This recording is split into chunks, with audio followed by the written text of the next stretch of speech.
The second Miles called my grandfather's car scrap metal, I stopped being his cousin and started being his auditor.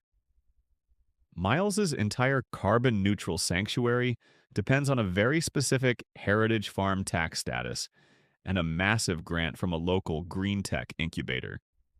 To keep these, the farm has to prove it is a working agricultural site and adheres to strict historical preservation codes. Miles presents himself as a dirt under the fingernails farmer, but I have access to the barn's security footage and the property's digital utility bills. I didn't call the police first. I called the State Agricultural Board and the Green Tech Grant Committee. I sent them a PDF of the bill of sale Miles had texted me. He was smug enough to brag about the price, alongside the original estate map. I pointed out that the industrial composting facility he was building was actually a commercial-grade waste processing site located on protected historical soil, a massive violation of the heritage status. I also sent the grant committee the data from the barn's electricity meters, showing that Miles wasn't using solar-fed power for his startup's servers. He'd been illegally tapping into the local grid and masking it with carbon credits he'd actually bought from a third-party shell company. In the world of eco-startups, greenwashing and illegal land use are the ultimate sins. By this morning, Miles's heritage farm status was pending revocation, which triggered an immediate $40,000 back tax penalty.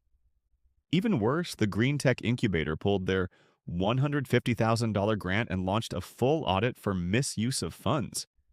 The explosion was nuclear. Miles showed up at my apartment screaming that I've murdered the Earth and that I'm a vindictive sociopath for ruining a global solution over a glorified lawn ornament. The flying monkeys are out in full force. Half the family is calling me evil for snitching to the government and bankrupting the family legacy. My mom even texted saying I've poisoned the well and that I should have just let him pay me back in installments. But then the car community stepped in. Because the car is so rare, the private collector in Europe realized the title was contested when I flagged the VIN as stolen with Interpol. He doesn't want a legal nightmare. The car is currently being impounded at the port, and I'm headed there tomorrow with my lawyer to reclaim it. I feel a little guilty because the farm might actually have to be sold now to cover Miles's debts, but I'm tired of my history being the carbon offset for his ego. Am I the a-hole for de-greening his life? Edit.